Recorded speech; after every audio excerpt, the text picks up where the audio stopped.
Boa noite a todos, meu nome é Cleiton, sou voluntário do Centro Espírita Batuíra e inicialmente peço a vocês que me acompanhem nessa oração.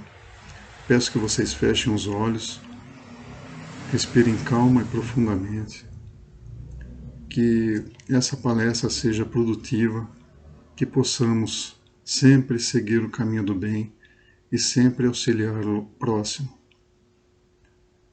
Que assim seja.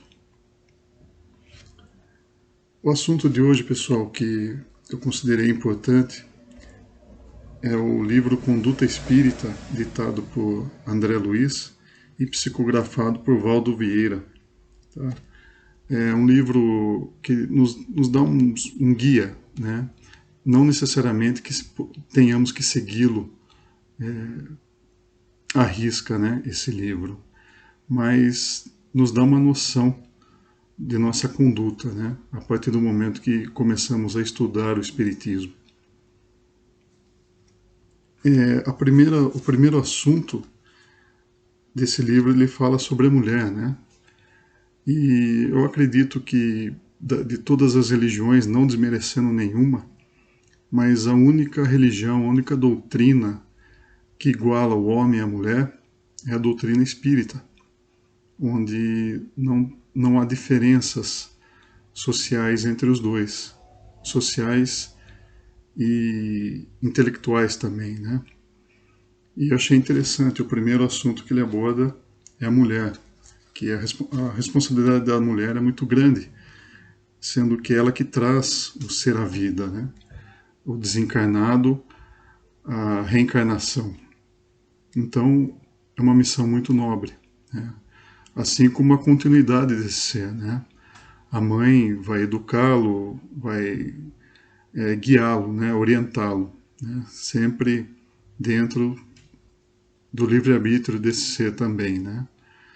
E a base, né? A base do lar, da família é a mãe, é a mulher, né?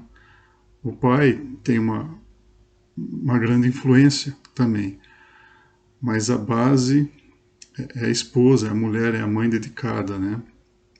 E a primeira escola, o primeiro aprendizado é com a mãe, né?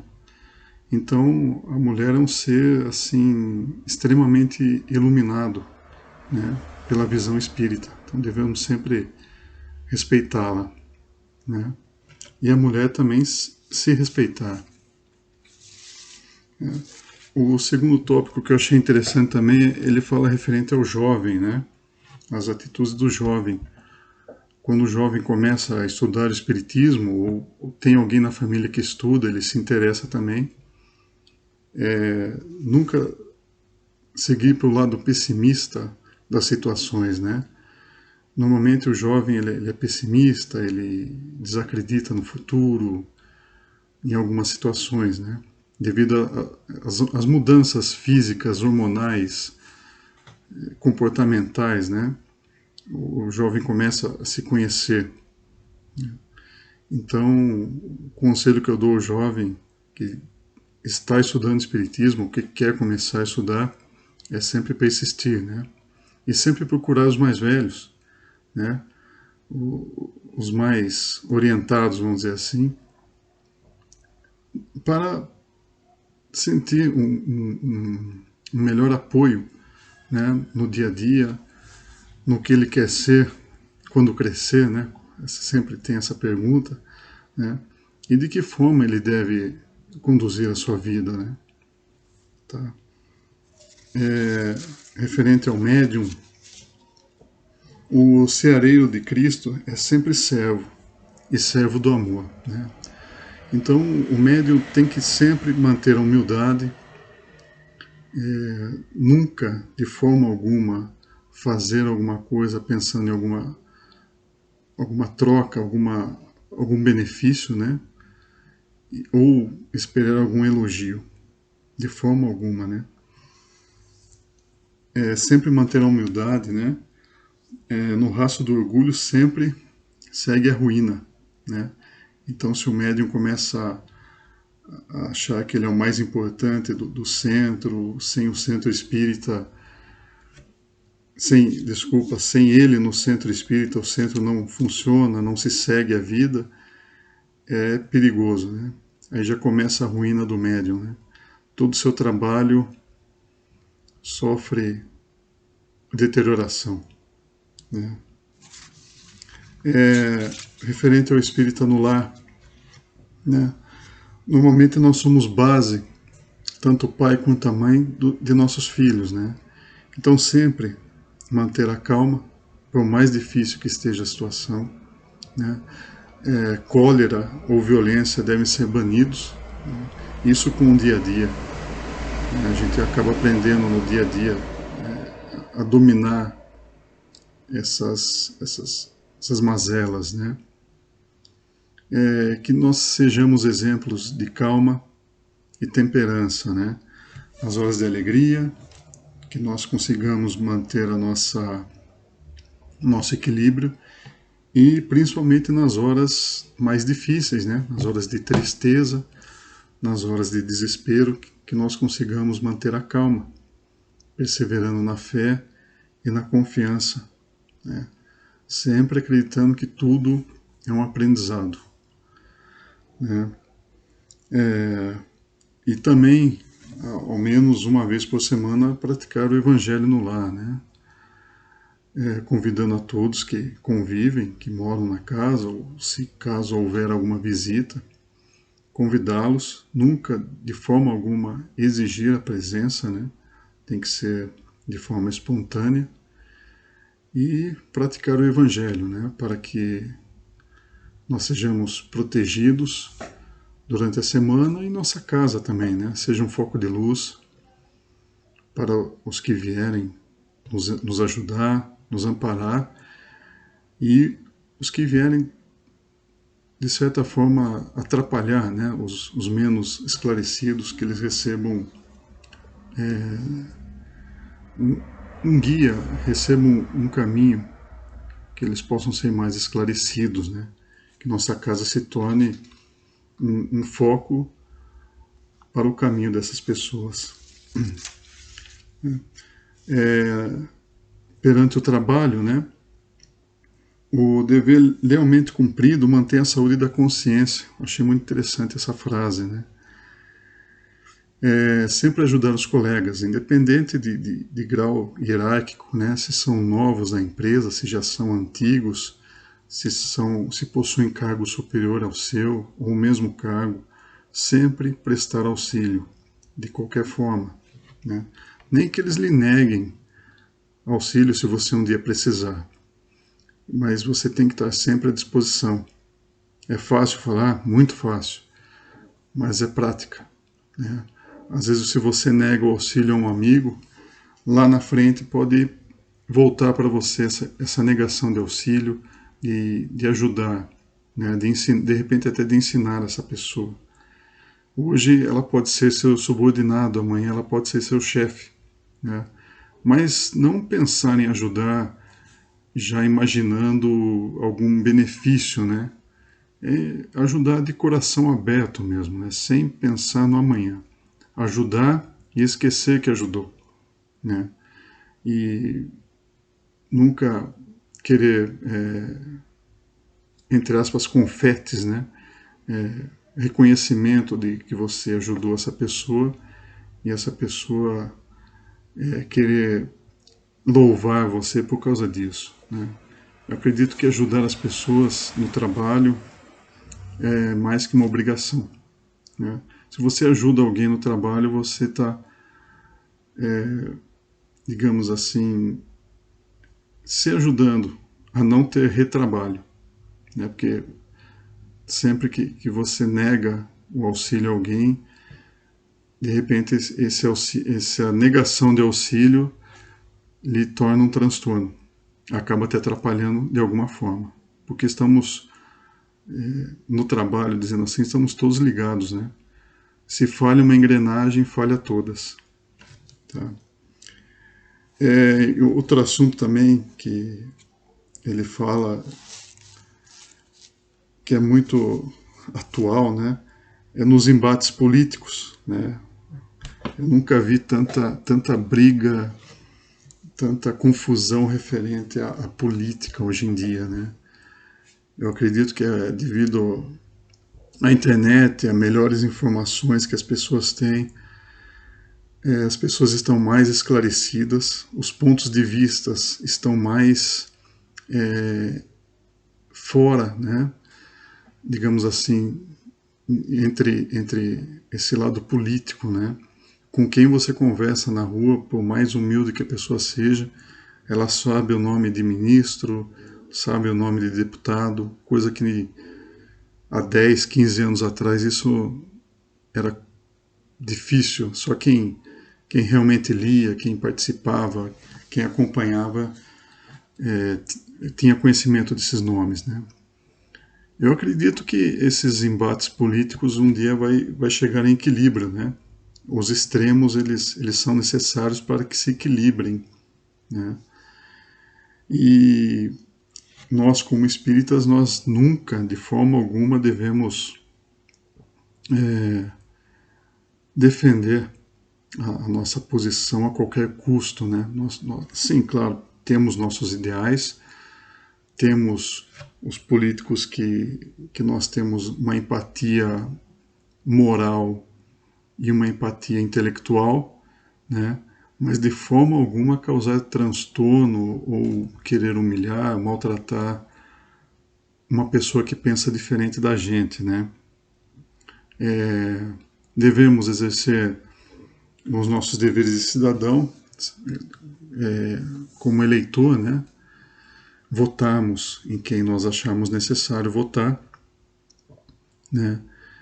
E, independente disso, nada que envolva a doutrina espírita, né? A parte política é uma coisa, a doutrina espírita é totalmente fora desse assunto, né? E uma coisa muito importante que eu aprendi a fazer, confesso que recentemente, orar pelos políticos que estão no poder. Se eles estão lá, é por algum motivo, né?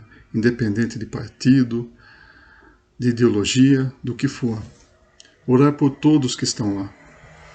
Por quê? Porque a determinação deles, os votos deles, né, eles vão refletir em todos nós, em toda a população.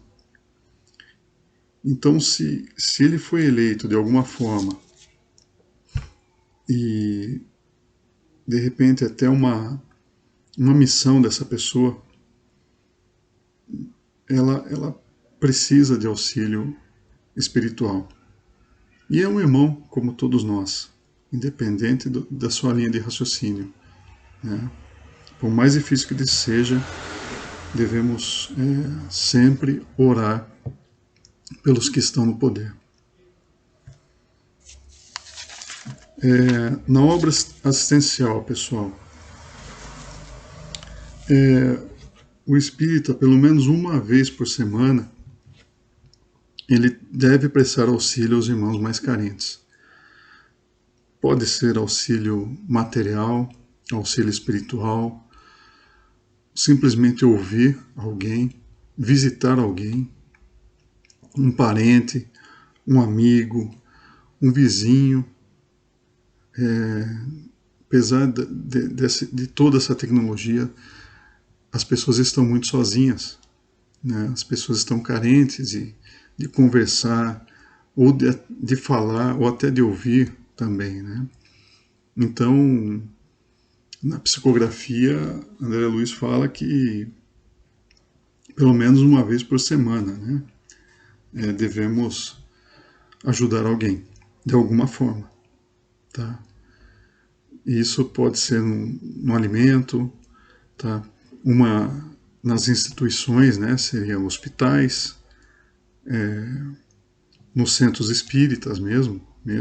Assim, você trabalhar de auxiliar na parte física, na parte de limpeza, na parte espiritual também, no atendimento fraterno, né? Apesar de toda essa situação de nós estarmos restritos a contato físico, alguma forma, de algum jeito, a gente consegue ajudar alguém, né? E ele diz uma frase que também mexeu comigo, é essa: só impõe restrição ao bem quem se acomoda com o mal. Então, para mim foi assim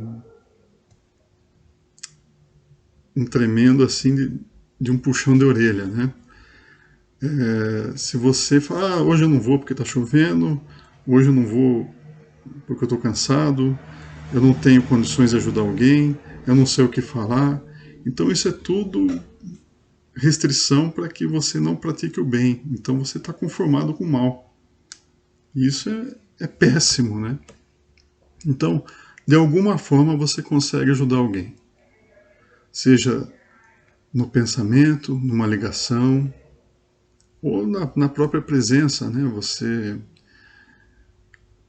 visitar alguém, ir a algum hospital, um asilo, dentro das possibilidades, das normas de higiene, né? Devido à nossa situação atual, né?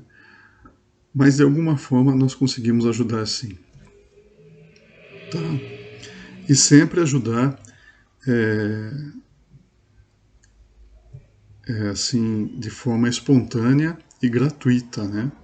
Nós não, o espírita ele não espera nada de ninguém nas obras assistenciais, né? É sempre de boa vontade, de coração, né?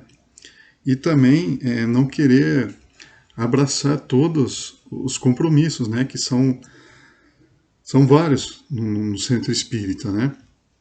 Então, saber dizer não também é importantíssimo. Porque se você fala, vou fazer, te convido para fazer, vou fazer isso, vou fazer aquilo, no fim você acaba não fazendo nada, você se atrapalha, você atrapalha os outros porque você não teve o compromisso de fazer, né? A sua vida, de repente, sua vida pessoal acaba sendo atrapalhada também porque você vai ficar mais tempo no centro espírita, né?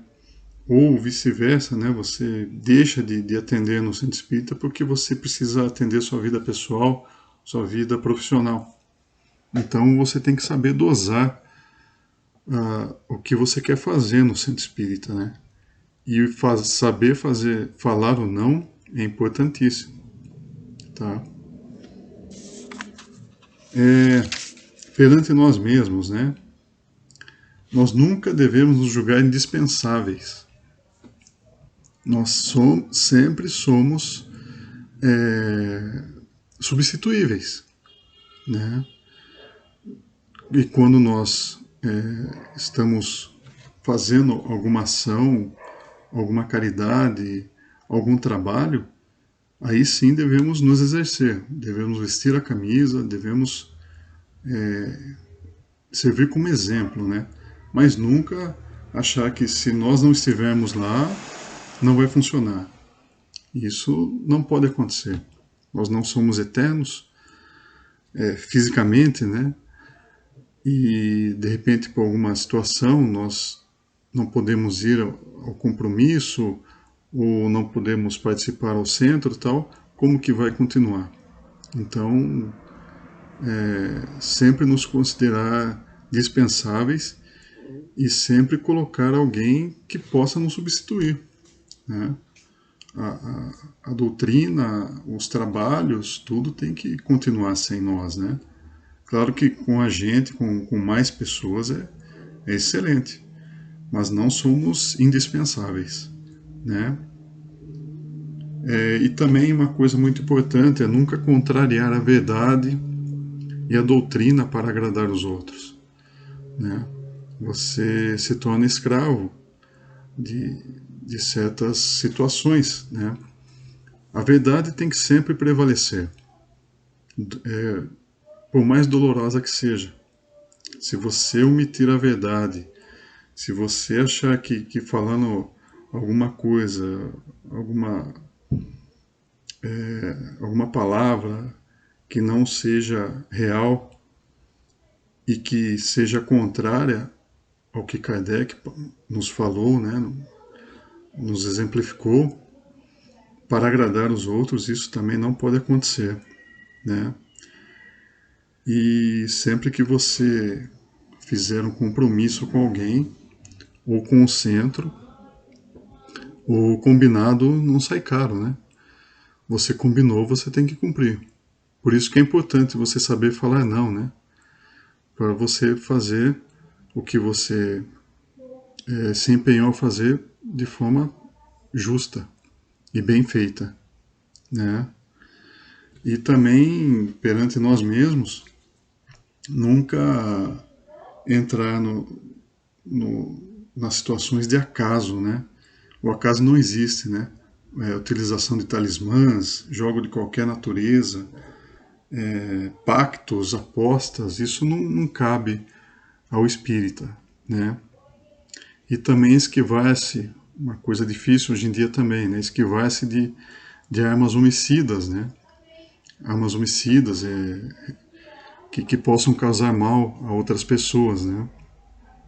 É um campo também complicado de se dizer, né? Mas nossa fé e nossa confiança tem que ser inabalável, né? Perante os parentes, né? Que também não é fácil, né? Os parentes são os marcos vivos das primeiras grandes responsabilidades do espírito encarnado, né?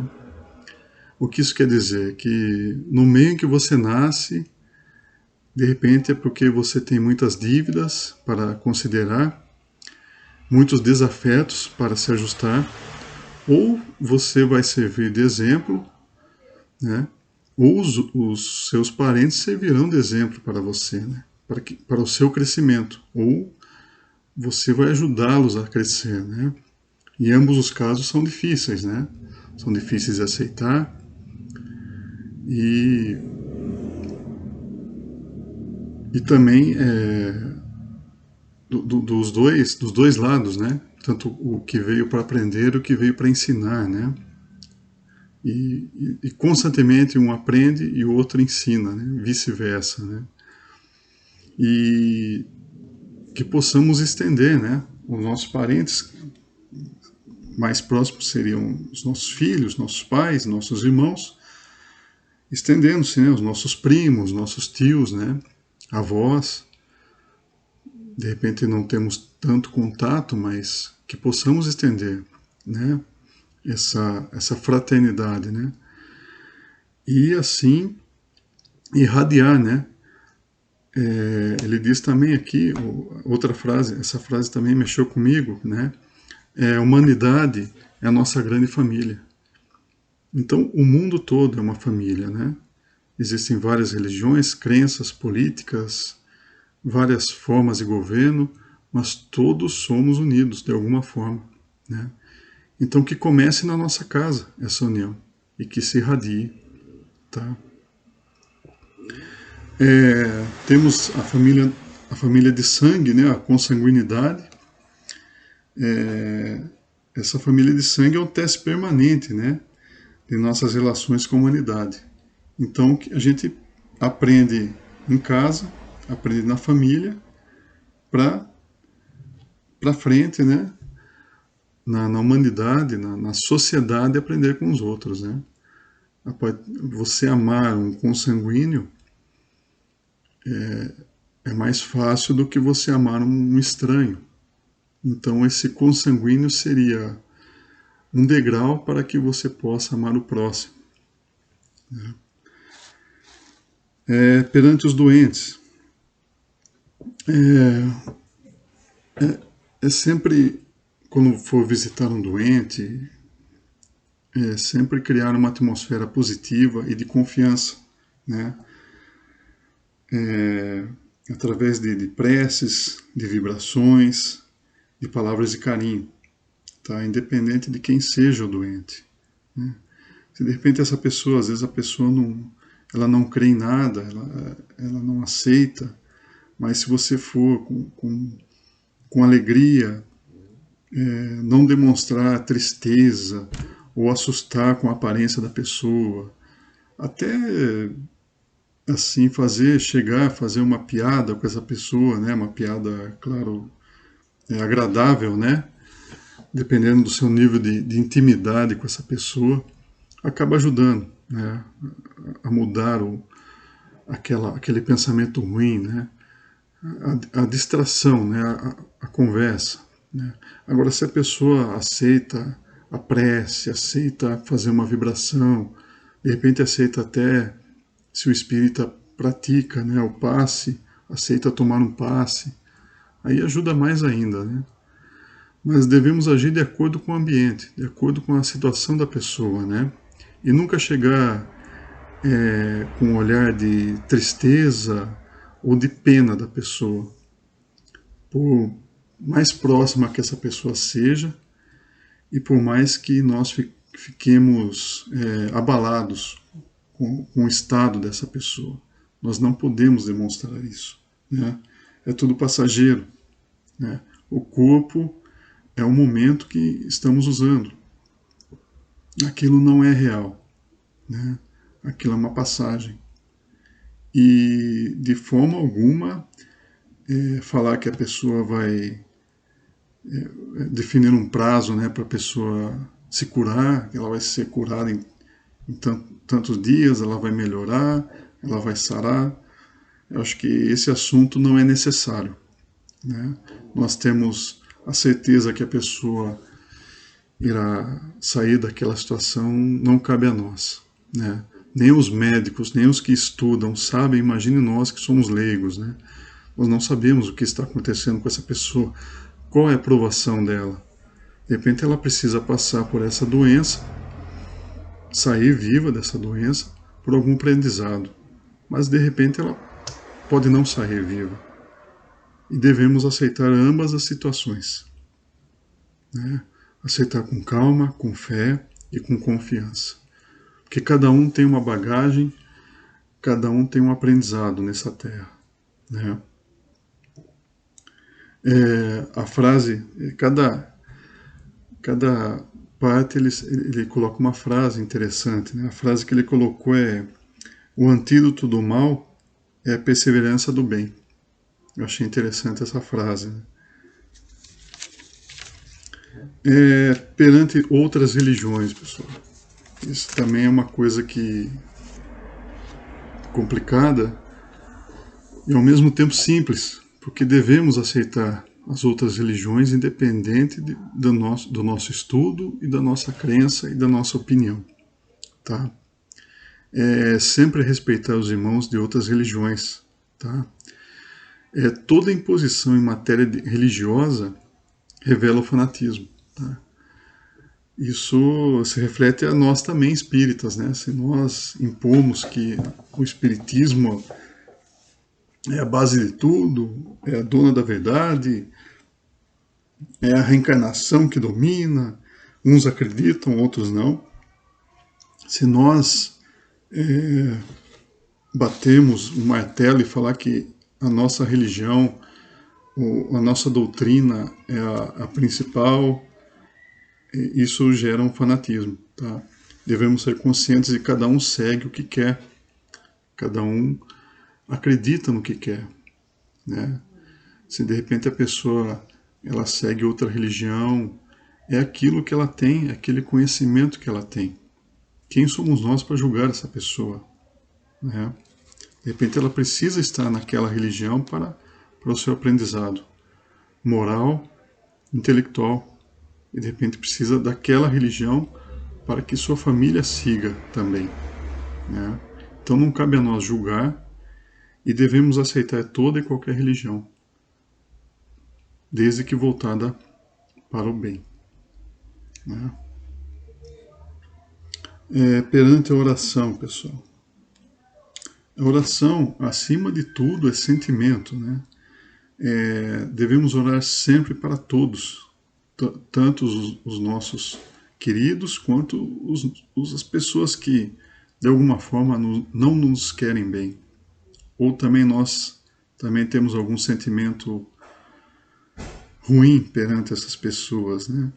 Devemos orar e muito, pedir muita luz para essas pessoas, que se de alguma forma elas não estão bem com a gente, que elas estejam bem onde estiverem, sozinhas ou com outras pessoas, né? Que de alguma forma possamos nos equilibrar com essas pessoas, né? Que possamos destruir os nossos inimigos e torná-los nossos amigos, né? De alguma forma. Perante a enfermidade, né? No caso, a enfermidade nossa, né? Uma doença que possa nos atingir, né? Puxa vida, eu fui tão bom, ia direto no centro espírita, ajudei muita gente, agora me acontece isso. Isso não é papel do espírita, né? O espírita tem que aceitar, seja o que for, qual doença for, né? E normalmente a causa das doenças do nosso corpo praticamente somos nós mesmos que as provocamos, né? Nós não respeitamos, infelizmente, né? Por enquanto, nossos corpos, né? Nós nos atendemos aos desejos de alimentares, de bebidas, né? E nosso corpo tenta se adaptar de alguma forma. Aí chega um ponto que o nosso corpo já não consegue mais, já não aceita mais tanto tóxico físico, né? Físico e líquido, né? E ele, de alguma forma, ele se adapta. Só que a pessoa, o espírita, fazendo o mesmo processo durante 10, 20, 30 anos, chega uma hora que o corpo não aguenta, né? E independente da situação, sempre manter a fé e a confiança, né? A fé em Deus, confiança em Jesus, né? Pôr em prática os ensinamentos da doutrina, né? Entender que isso é para a nossa aprovação, né? Tudo é aprendizado, né? E também os medicamentos, né? Usar na dosagem certa para não intoxicar o corpo e não piorar a situação, né? Aceitar a dor e compreendê-la, né? Pois o sofrimento orgânico é uma prova espiritual, né? A doença, nós devemos de certa forma agradecer a doença, o mal-estar, porque ele está nos avisando que estamos no caminho errado, né? Se ficamos doentes por algum motivo, é que agimos de alguma forma errada. Então devemos agradecer de alguma forma as nossas doenças e cuidar, né, para que não se tornem piores, né? Perante os fatos momentosos, né? Esse tópico é extremamente atual, né? Ele diz que em tempo algum empolgar-se por emoções desordenadas ligadas à opinião pública, digamos à televisão, ao jornalismo, né? Por exemplo, né, ele dá uns exemplos aqui, catástrofes, epidemias, fenômenos geológicos, etc. Tratar esses assuntos sem sensacionalismo, né?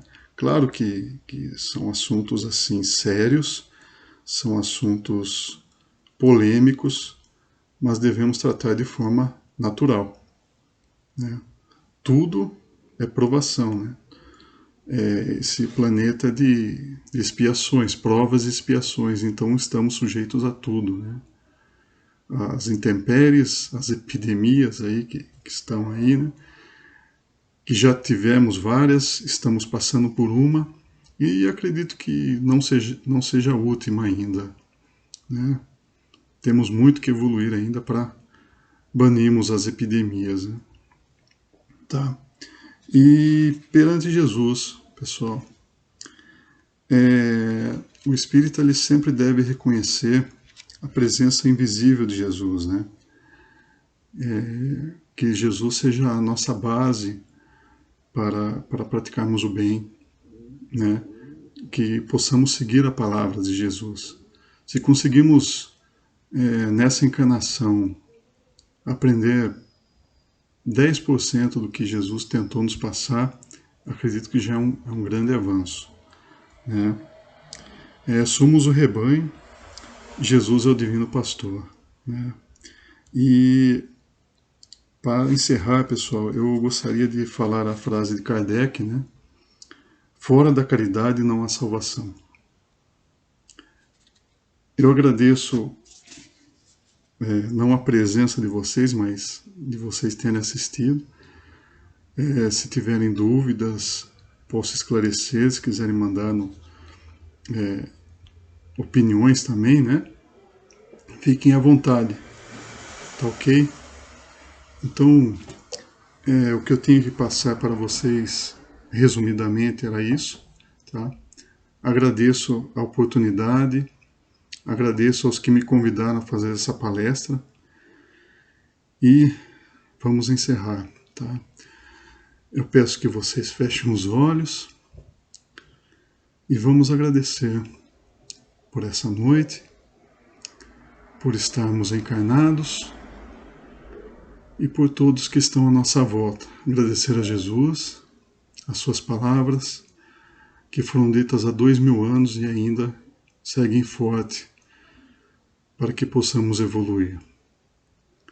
Que assim seja, graças a Deus. Muito obrigado, pessoal.